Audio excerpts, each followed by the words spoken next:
Thanks very much, Ben. So Ben held up the report, I think, didn't he? It's a big, old, thick report. We won't have time to go through loads of it. We're going to pick out 4 or 5 key things, but let's start with a little recap on the generational timeline, what the different groupings are. And there's usually, it's grouped into 5 or 6 different groupings. We have the pre-war generation. You didn't do a show of hands on the pre-war generation, Ben. We tend not to get too many of them. All the silent generation, as it's called in the US. Then we have the baby boomers. They're the people who are rich and stole all the money, according to...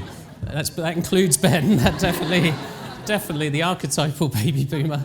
Then we have Gen X, 66 to 1979. That's my generation. No one ever talks about us. No one's really interested in Gen X. We got the cool name. We got the Douglas Copeland name, but no one cares about us apart from that. Loads of interest in millennials. We covered that at a previous event. Getting quite old now, sorry for all those people who put their hand up. So our interest is Gen Z. So 1996 is kind of the common definition, 1996 onwards. Not entirely settled. It's not even entirely settled what the name is, Gen Z. We're using that as a shorthand for now. What people tend to do is follow Pew Research Center's naming from the US. And they haven't decided yet. They say that it's too early to say exactly what this is. So we will wait for Gen Z. But that hasn't stopped other people looking even younger. There is Generation Alpha, apparently, 2010 and since, so 8 and under. And I love the New York Times comment on that when it first came out. You know, toddlers, babies, the unborn. There's this arms race to get the first reading of the next generation is getting a bit silly. But we think there is enough data of Gen Z to say something useful. And there is quite a difference in how they're talked about right now. Poor millennials have taken the brunt of generational digs. They killed and ruined so much. It's become such a meme, such a theme. We covered it a bit at the Millennials event, but there's still more coming out. So we're just going to refresh that a little bit with a few of the favourites, my favourites.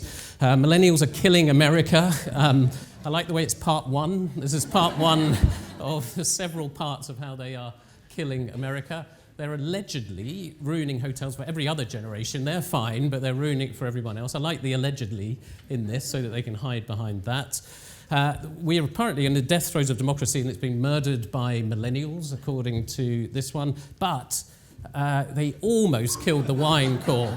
But the wine cork industry fought back against this, so they can't even manage to kill off wine cork. So all of these things, they've been really focused on millennials, but the Gen Z destroying everything takes are coming quite soon. And as always, there's already some lists on this, and as always, it's BuzzFeed who's first out the traps with the list. This is number 5 in the BuzzFeed list about Gen Z. They're trying to kill sex, or as Gizmodo puts it, the kids are boning less. And I like the way Ed Cara has got a whole file on boning in his PCs.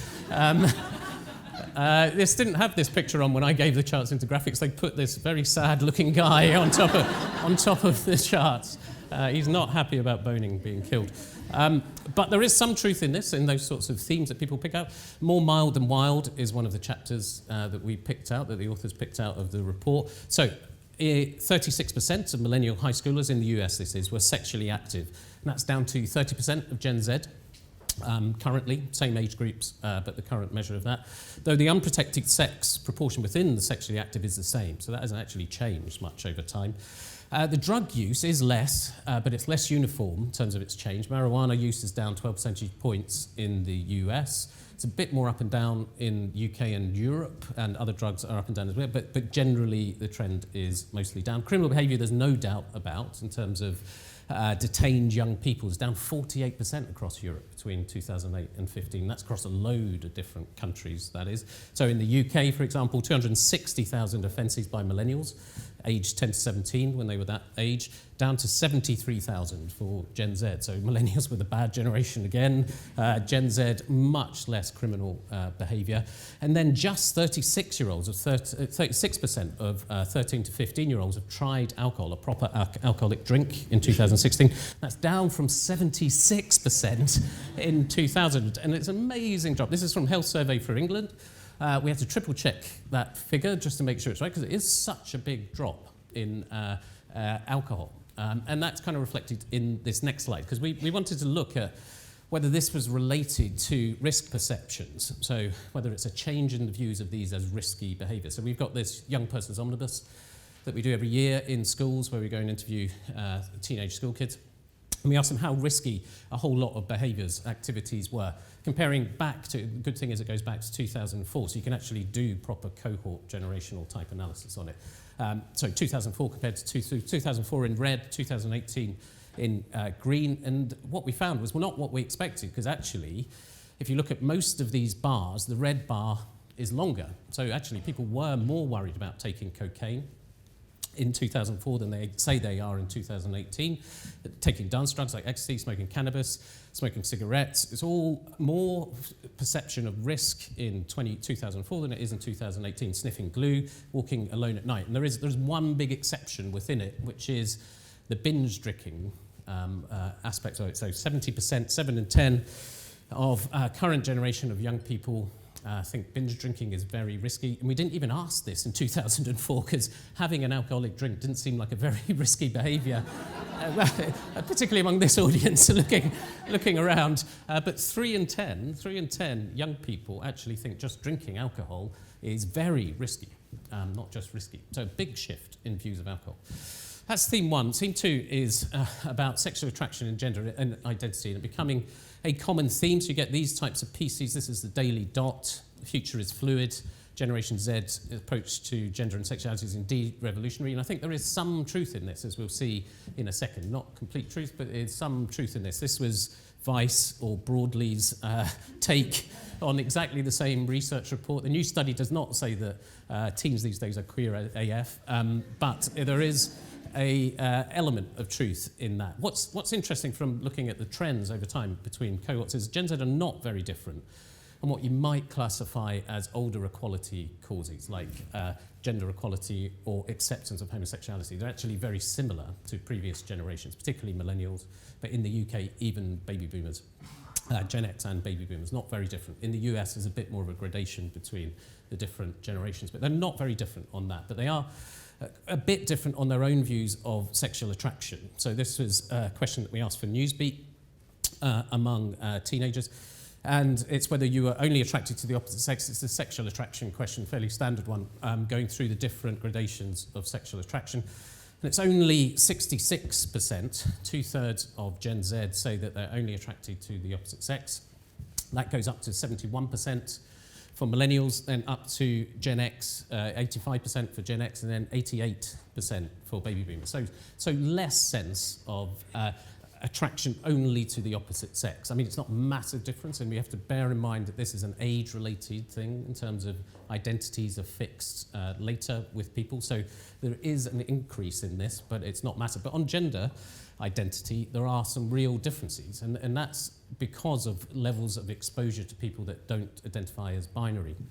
So 56% of Gen Z say they know someone who identifies in non-gender binary terms, and that was only 43% for millennials. So that's quite a big shift in, you've got the majority of Gen Z actually knowing someone directly themselves who identifies in non-gender binary terms. And that has all sorts of implications for acceptance of these types of things and the desire not to be placed in particular boxes.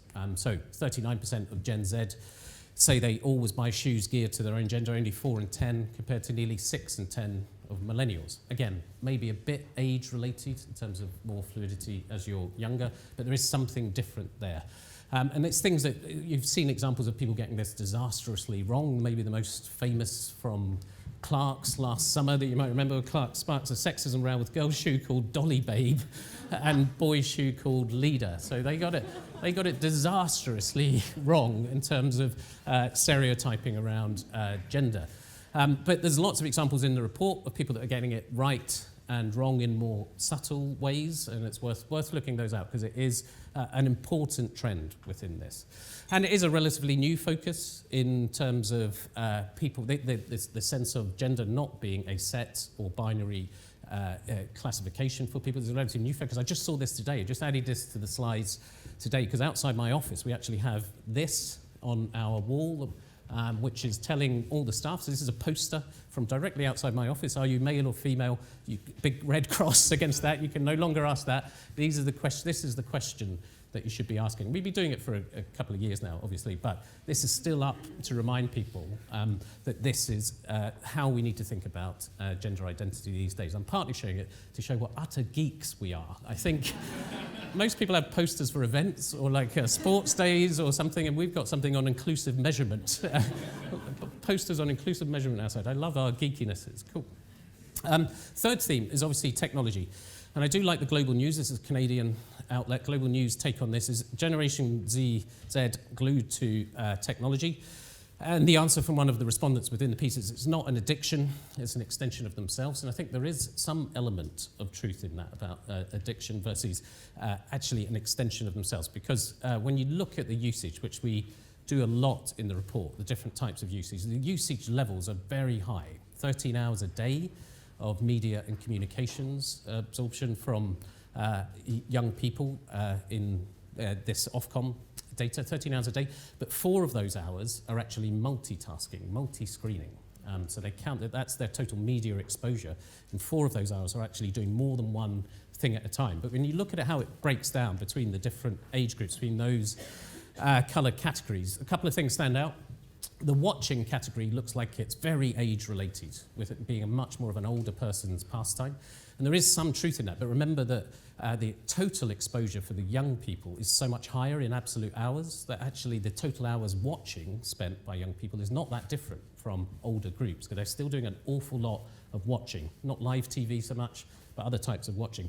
But the key thing is that inverted red pyramid that you've got there on the communications. That's the big difference. It's the use of communications technology for communication with people. So you've got 32%, a third of all time for 16 to 24s on media is spent communicating, with only about 10% for these older baby boomer groups spent on communication. It's the communication that drives the shift. We've got a couple of big sections in the report on the impact of that on mental health.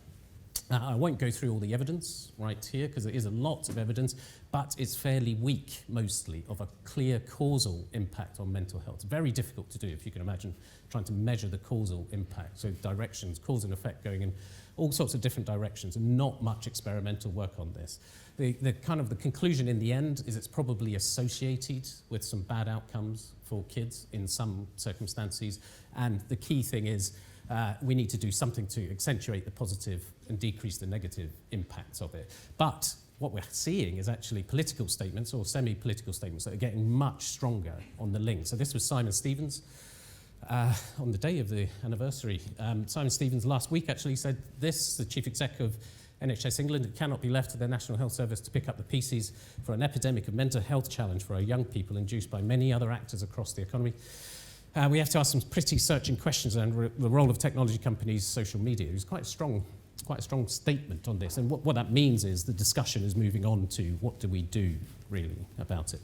But one thing that we don't know, we don't know lots of things about the interconnections on mental health, but what we do know is the goldfish myth that attention spans for young people are now lower than goldfish. I think goldfish is 12 seconds, supposedly, and kids are supposed to be 8 seconds, supposedly, something like that. And neither of those points are true in any way or form. The goldfish bit is wrong. The measurement of attention span stuff is spurious. It all links back to some terrible Canadian work that was proved to be not true and doesn't actually mention attention span at all. So let's once and for all get rid of the idea that it's because the social media aspects are making young people less able to hold attention, because it does lead to, it kind of sets the tone for these types of articles. Gen Z teen stereotypes as lazy and unaware. It looks like HuffPost are going to debunk that, but HuffPost actually spend 90% of that article just saying that they are lazy and unaware, with a little redress at the bottom. But it's, again, not true. It's great having Dan here and Charlotte from I Will from a social action point of view, because actually formal volunteering is always high. Volunteering social action is always high among young people historically, and if anything, it seems to be going up. Again, this is from our Young People's Omnibus, comparing millennials in 2005 with Gen Z in 2018, red and green bars. And you can see the green bars are higher for giving your unpaid time to help people in your community, quite a bit higher, 30% up to 46%. Being regularly involved in a neighbourhood or community or ethnic organisation, up from 10% to 29%. No more terms of helping to organise an event or activity. And what this kind of points to is probably opportunity. The opportunities for social action is changing. It's really, really important. You have things like National Citizen Service and I Will and lots of other organisations giving young people the opportunity. And that can have a big impact. You had 400,000 young people going through National Citizen Service. And then the final bar on there is refusing to buy products because of ethical or environmental concerns. And again, we always kind of characterize that as millennials driving that, and it never seem to be the case from what we can see, but it does look like Gen Z are on the up. A quarter of Gen Z saying that they have done that. And trust is up among young people compared to millennials who brought it right down. This is, I'm turning into a millennial bashing person, but millennials, as you will see in a second, really did bring it down. This is our veracity index back to 1997, whether you trust the ordinary man or woman in the street to tell the truth. You've got pre-war generation with that sort of level and trend in trust in other people. Baby boomers are almost exactly the same, completely overlaid. That dip, 2001, anyone know what that is for? Trust, dip in trust in other people. 9/11, yeah. So 9/11 had this temporary, that's a very clear period effect on trust in other people, but it came back very quickly. And then Gen X, also very similar, but this is millennial levels of trust in other people. It was incredibly low for a long time. Good news is it's come back into the fold, and it'd be great to discuss this maybe in the discussion, the questions bit about why we think that is. I've got a theory, but the good news, the main point for us is that Gen Z are starting there with much higher levels of trust than millennials did when they came out. So it's kind of a return to normal on trust. And again, thinking about why that might be is really interesting. And some brilliant news for some of you in the room is 80% of Gen Z 16 to 20-year-olds trust civil servants to tell the truth. So this is much, much higher than we've seen in previous generations. It's just this incredible increasing trend of trust in civil servants. They're just moving up in terms of levels of trust. So great news for all of you civil servants in the room. And that's despite not having a massive, massive hope for their future. So we asked, do you think the generation coming after millennials, those aged 22 or younger, will have a better or worse life than millennials? And bear in mind that millennials have had a pretty shitty life. So this is better or worse than even quite rough generation. Only 25% of Gen Z think that they're going to have a better life than millennials. 41% think it's going to be worse. And then other generations are even less optimistic on Gen Z's behalf. So very small proportions of baby boomers, Gen X actually think it's going to be better, over half thinking it's going to be worse. So even despite that kind of gloomy view of the future, maybe realistic but gloomy view of the future, still that high level of trust and engagement. But final point for me is one of the points that we're really keen to make in the report is while we love generational research and what it can tell you about it, what we'll never say is that these generational differences explain everything. In fact, it's really important to separate out the different effects, and actually quite often country and culture is more important than cohort. Differences within groups, differences between countries are much larger than differences between cohorts. So looking at that better or worse question, you've got this amazing range around the world where nearly everyone in China thinks it's going to be a better future for their young people, through Peru, 2/3, India, Indonesia, 2/3, all the way down through the list, through the US, Italy, and then you mostly get to European countries at the bottom, through Britain, Spain, Belgium, and then just 10% of people in France. As a French company, we kind of understand that as a view. just 10% of French thinking that future's going to be better for their young kids. So these kind of cultural differences, really important. It's one of the reasons we picked the beyond binary theme. It's not just about fluidity, it's about all these differences. You need to understand them all to explain them. So that's all from me. There is much, much more in the report, as you'll see when we give it out at the end. Obesity, sugar consumption, physical activity, family life, attitudes to work, trust, more on trust, political views, attitudes to privacy and behaviour, how people act with privacy, newspaper readership, social media use preferences. And it's all going to be on this microsite when you get the slides, when you get these slides sent around afterwards. All it leaves for me to do is to say many thanks to the brilliant authors who Ben made all sit in the front row. Are you going to make them stand up? No. Okay, good. Yeah, so thank you very much to Hannah, Fionn, Tara and Mike. Thank you.